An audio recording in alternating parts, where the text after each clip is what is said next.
The Switch has become a very normal part of our lives. I can't take it for granted being able to stop a game anywhere, pick it up and play in bed. But when it released on March 3rd, 2017, it was a pretty magical day, and no game showed its capabilities better than Snipperclips and The Legend of Zelda Breath of the Wild. A seamless open world that was far ahead of anything else at the time, and you could play it on this little tablet thing. This is the Switch without Joy-Con.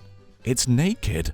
And I say at the time, but Breath of the Wild is still ahead of pretty much anything else. In the 6 years since it's released, we've had games that look like Breath of the Wild, some that take elements of its design like Korok seeds and free climbing, but so few have been able to emulate what really makes it special. And I think many of us have forgotten ourselves what makes it special. The cycle of time is always going to amplify the negativity, while those who love the game generally just quietly enjoy it to themselves. But it seems more and more common to hear the sentiment, "Was Breath of the Wild ever really that good though? Pretty bad Zelda game. Pfft, that's your favorite game of all time and not Wii Play? Doesn't even come with a Wii remote." I personally never stopped loving this game. I played it to death in its launch year, did all the DLC, found every damn Korok seed, and got a 100% completion, and then just returned to it whenever I was in the mood to be in the world again. But one thing I never really did was start over. So, I wanted to see it all again. It's been 6 years since I've taken down all the Divine Beasts, and honestly, I don't remember it that well. So before Tears of the Kingdom comes along and probably makes this game look absolutely tiny, I wanted another adventure in what I consider one of the finest games ever made. We're doing it on Master Mode this time too. I dabbled in this when it came out, but never to completion, so let's see how hard it really is. Also, I'm not of the opinion that the story of Breath of the Wild is the core of the game. That's not to say I don't enjoy it, but I think the purpose is to nudge you around the world for a first visit, much like a tutorial. The story takes you to Kakariko, Death Mountain, Zora's Domain, Rito Village. It's not everywhere in Hyrule, but it's the key beats. It gives you a sense of objective to launch you into the world, but you're really meant to get distracted at all times. Like right here, this is one camera frame, and I see 2 shrines and some Koroks. I want all these things, but when I get to one of them, I'm gonna see even more things. I get a very impulsive mind when playing this game, but that doesn't really happen in other open worlds. The difference with Zelda is all the side activity is player-orientated.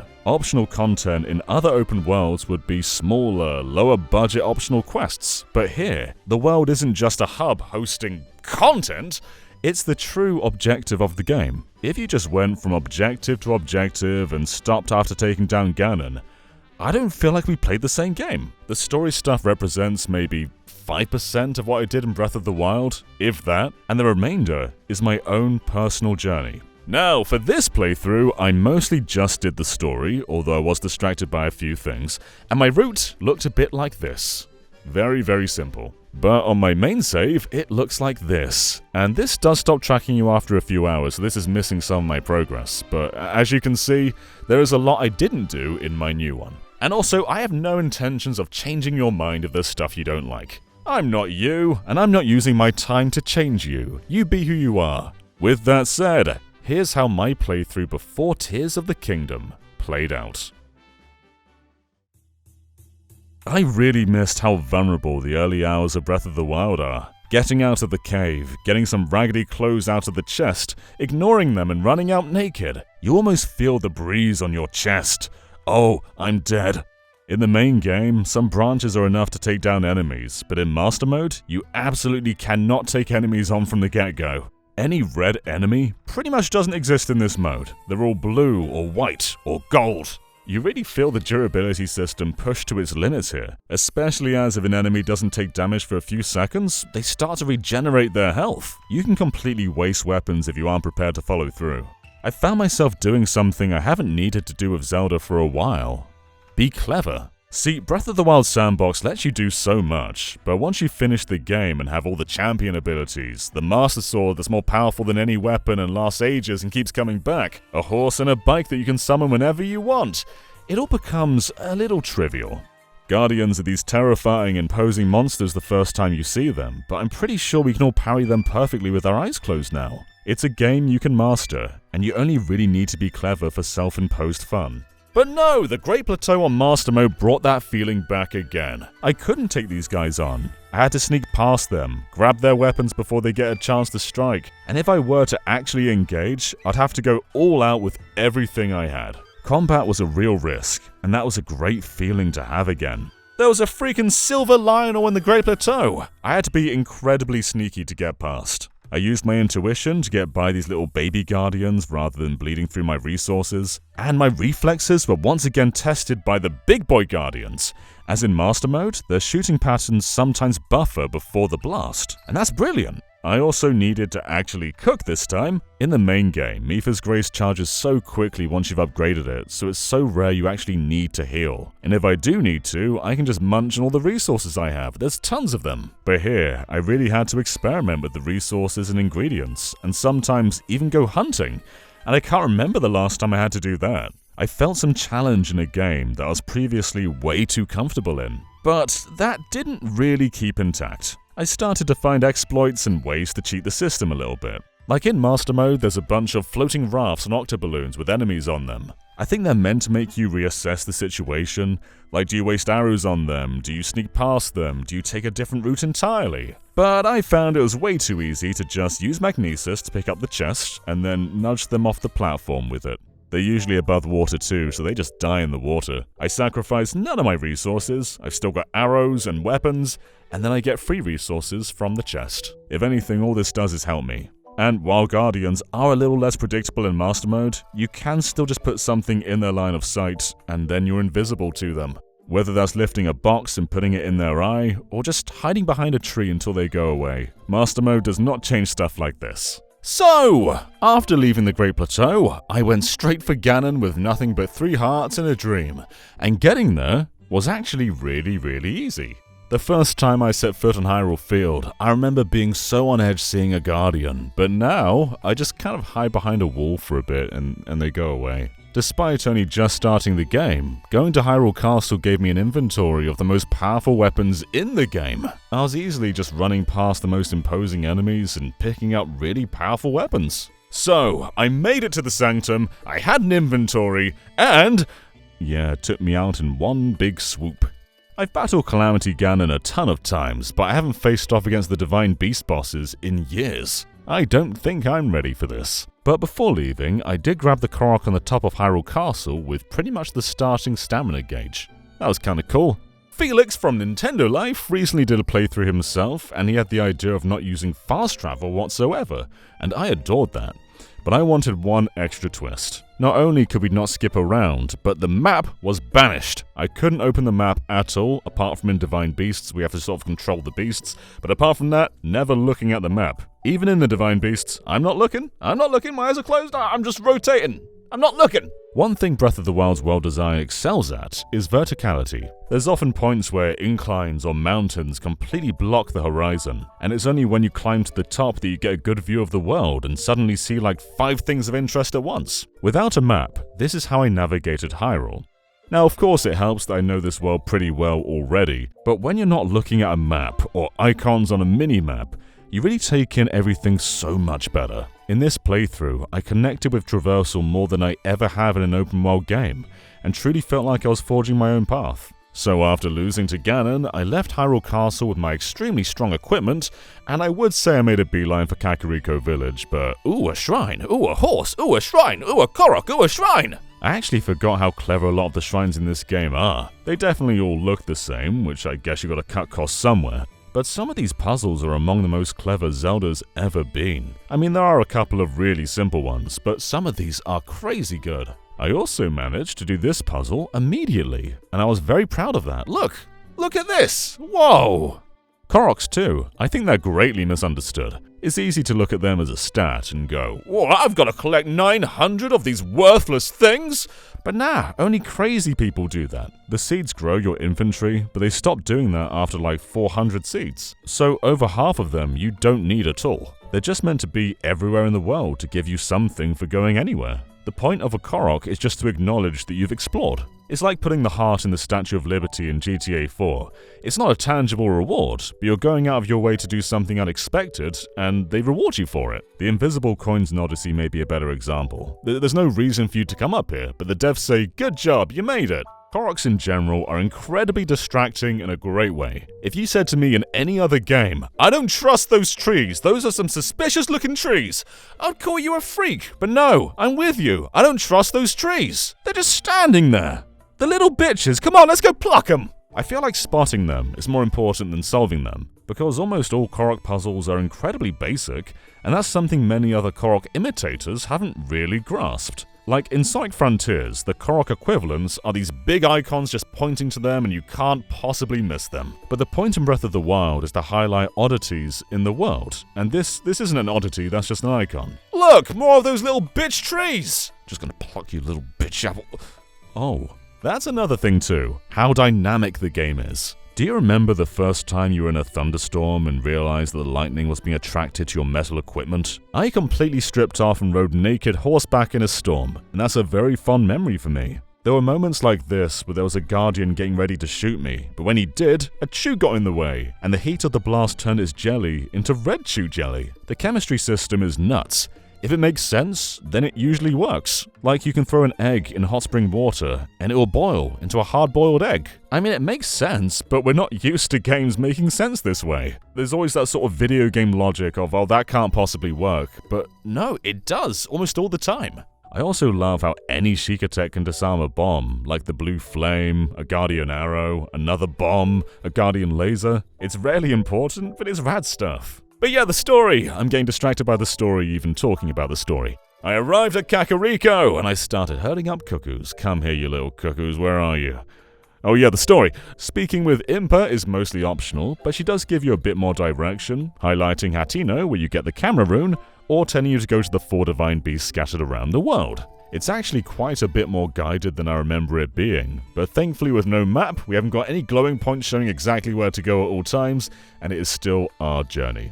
For this playthrough, I wanted to do things in either different orders or different ways to what I did in my first playthrough. That said, my first Divine Beast wasn't Zora's Domain originally, and it was the same this time.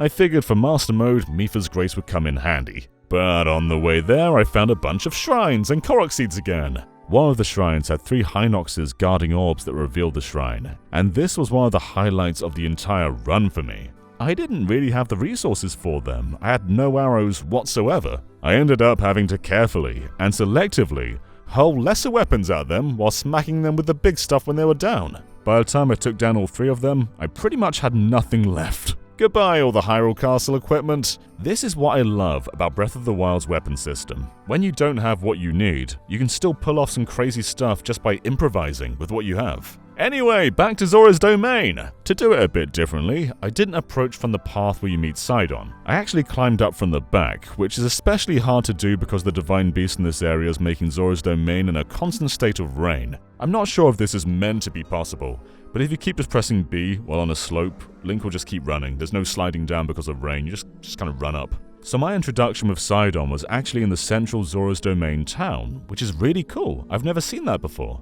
Every Divine Beast has a little quest before you get a chance to enter them, and in this one, you've got to get shock arrows from a Lionel arena. You can sneak around without engaging and plucking up shock arrows, or take on the Lionel head-on. In my original run, this was my first time seeing a Lionel, and what a reveal! They had been in Zelda a few times, but seeing this iconic Zelda 1 enemy reimagined like this was incredible, and it was devastating too. Took me a bunch of times to take it down. Here though, it wasn't that tough. This is actually still a regular red Lionel, and it might be the only one in Master Mode that I can think of. Much like other parts of Breath of the Wild, you can master this. The patterns become quite predictable, and that bayonet or witch time dodge has pretty generous timing. Though regenerating health was a cool layer here, just kind of knocking in an arrow if I couldn't get a hit in to sort of just keep his health bar in check between whacks. That was cool. There's for sure much more elaborate Divine Beast quests later in the game, but if this is your first encounter with a Lionel like it was for me, it sure hits hard. And you know, I forgot how good the soundtrack of this game can really be. I know there's someone typing a comment going, "Oh, this game has a soundtrack?" And man, all the town themes are incredible. And even though you don't really hear them much, the champion themes are outstanding too. I adore both Mipha's and Rivali's. They're probably my favorite Zelda tracks ever, to be honest. And god, the sound design! The chirps of insects, the whispers of the wind, Link's footsteps mirroring exactly the surface he's running on. It's all so pleasing, just lightly complemented by the occasional piano keys. I love Zelda games with bombastic overworld tracks too, but the audio design here is just as good, if not better than that. It really sells being small in a giant world. And then when you're on horseback rummaging faster, you get a more prominent track as you race around at 10 times the speed. Love it! And the Divine Beasts? Better than I remember them being. They've got the same problems as shrines, where they pretty much all look the same, but the core gimmick where you control parts of them is great. Moving Varuta's trunk is awesome, both as a platform to ride on and jump off, and as a way of shifting the water level to manipulate parts of the environment. They've tried the water shifting gimmick in numerous Zelda games, but I think it's pulled off best here. Much like the rest of the game, the Divine Beasts are non-linear. You've just got to activate a handful of pedestals hiding in the dungeon. It doesn't really scratch that traditional dungeon feeling. I mean, other Zelda games have more layers of a dungeon. They introduce an item, they have further layers with that item, and then you use the item to take down a boss. But when Breath of the Wild gives you all your tools at the start of the game, that doesn't really fly here. They're smaller, less elaborate, not a replacement, but I still like them. Some more than others, but Varuta is great. And then the boss is this demonic, squelchy-looking form of Ganon. This was one of the easier ones. Just smack them in the eye and do some whacking. Even when it got to the second phase, nothing really changed. I just used Cryonis to skip across the water, and then more whacking. I like Mipha though. She's a good fish. After some more exploring, I climbed a few towers, did some more shrines, found some more Koroks, and stumbled into the Lost Woods. And you know, I've never actually done this more than once. I'd always teleport back to the Deku Tree, but making my way through the mist, I've not done this since 2017. And I've never actually done it properly. I always just kind of guessed the direction and ran away if it began to fade to white. But because I can't teleport every time in this run, every time I came to the Deku Tree, I'd have to come back through this segment. And when returning here for the second time, I realized the torch they gives you blows in the direction you're meant to go. Who knew? I'm sure most of you did, but I didn't. I actually only came here twice in my playthrough. Once to do their shrines and exchange my Korok seeds, and another time for the Master Sword and a few more Korok seeds. After doing all that, I thought what would be the best place to go next? I've already got Mipha's Grace, so I suppose Daruk's Protection would be pretty handy for Master Mode too. I made my way to Death Mountain. I remember the first time I came here, I was a fool. I took no precautions at all. I was running through Death Mountain on fire the entire time, just running through my resources until I finally got to the town and got the armor to save me. This time though, I am no fool! I know there's a stable nearby, selling elixirs. I will simply go there and not be on fire. I approached the mountain from the wrong direction, and the stable's this way.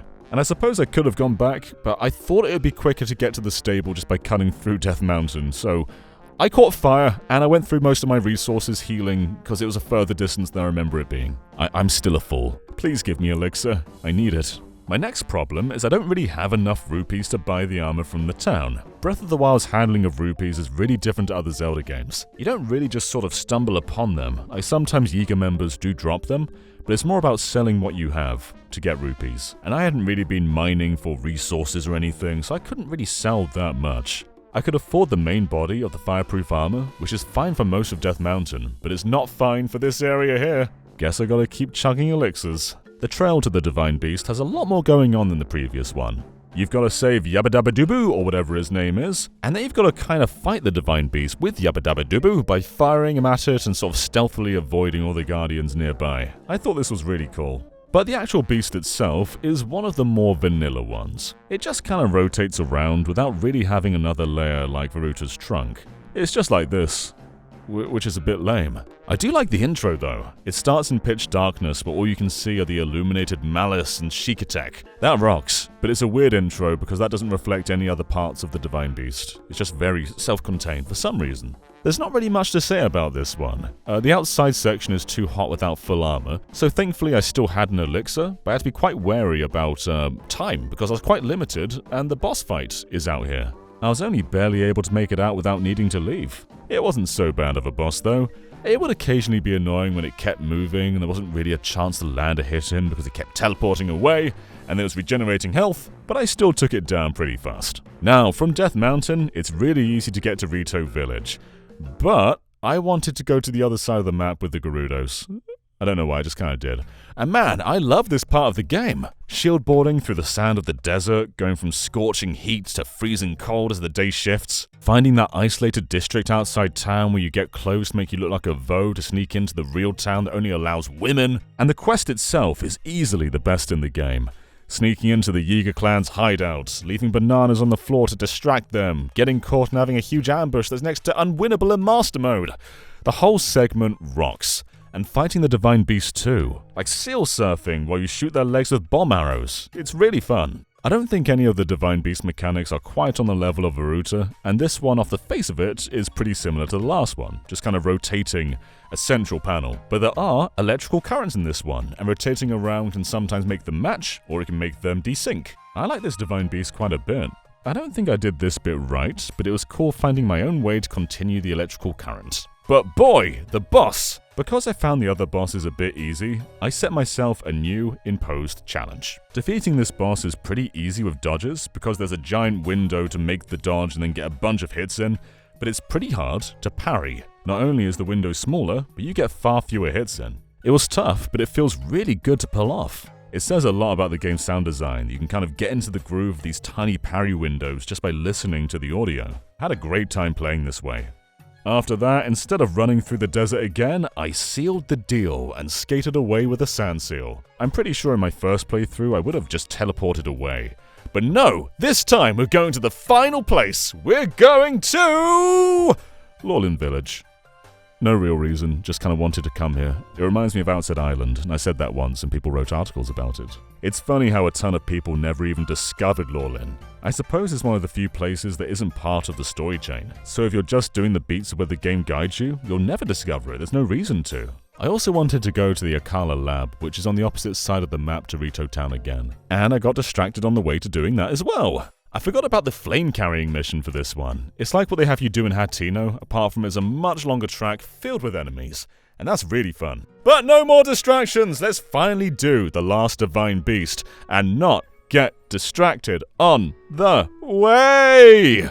The quest for this one is frankly nothing. You just need to go to the mountains, find the target range, and shoot 5 targets in 3 minutes. That is so much time for something so easy. I do love the beast though. It's the same rolling mechanic of the last two, but with a high altitude it completely changes the physics of the glider. You get crazy air and fly across one end to the other with ease. This one rocks. The boss itself was nothing major, but it likes to teleport around a lot and sometimes it would heal. I actually forgot I had Urbosa's ability now and took it out surprisingly easily by accident.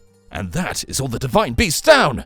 Yeah, I agree, they're not on par with actual Zelda dungeons. But when there's such a tiny slither of a far bigger game with a much deeper focus, I can't say they're more than a blip of the experience to me, but I do enjoy aspects of them. Now, going for Ganon was really no different to the main mode. I have a lot more equipment this time, and his Divine Beast forms are down, so it's just a matter of dodging his very generous hitboxes. I've replayed this boss a ton in the main mode, so it's not really anything to me. Just dodge. He's nowhere close to me. But yeah, a few smacks later and a few light arrows, Ganon is down and the journey is over. I quite enjoyed revisiting the story. I forgot how good some of the story-specific music is, I like some of the Divine Beast puzzles, and I really like some of the quests leading up to them. But what I really loved about this playthrough was doing some of the personal stuff again. Breath of the Wild has a story, but it also has 120 shrines to find, 900 Korok seeds, 76 side quests, 13 specific points on the map to find memories, 385 things to take pictures of, all the DLC like Champion's Ballad, and Xenoblade Chronicles 2. As I said at the start, you can't just stop at the story, and if this playthrough consisted of nothing but doing Divine Beasts, I probably would have come away from Breath of the Wild wondering why I loved it so much. It's almost impossible for me to play it this way. I'm always seeing stuff that I can't turn away from, and that's what truly captures what it is to be The Legend of Zelda. From the very first game, Hyrule was a world of wonder. It's filled with secrets, and while some were cryptic, it began a conversation of, whoa, you can do that? And Breath of the Wild amplified that with social media. People posting clips of things that make so much sense, but we're not used to video games being able to do them. Stuff like feeding your horses. In how many games can you take ingredients meant for you, healing items, and just give them to a horse to eat? And there's so many important game-defining quests I didn't have time to do in this run, like building up Tarrytown, buying Link's house, the quest with the couple by the Heart Lake, and so many more. Every time I went to a town or a stable, there were multiple people giving out quests, and I was like, oh, I remember that one, that was such a cool one. But I couldn't have time to do absolutely everything, especially because I don't want to get burnt out for Tears of the Kingdom because we're so damn close. So, was The Legend of Zelda Breath of the Wild as good as I remember? Yeah. I don't know how Tears of the Kingdom will make it look in the future, but as of right now, this is one of the best video games ever crafted. It's so player-orientated. Even when you're just talking to other characters, you can still move the camera around. It never wants to take control away from you for very long. You can do things in any order you want, approach them how you want, do them the way you want, or just not do them at all, whatever. This is the interactive medium, and it's almost peculiar that it took until 2017 for a game to go this far into a structured but player-led world. It's of course fine for some games to lead their story progression through cutscenes or have you follow markers on a map, that's fine. It can still be fun if the game is balanced and designed that way, but this is something else entirely. I think there's still so many lessons that other games haven't learned from Breath of the Wild, but I guess the next question is, what will they learn from Tears of the Kingdom? Thank you so much for watching, everyone. This is a really fun video to make, just looking back at Breath of the Wild one more time. And I would love to hear your memories and thoughts on this game 6 years later. This video was made possible thanks to our brilliant supporters over on Patreon. Consider becoming a patron yourself for a bunch of bonus goodies, early videos, and so much more.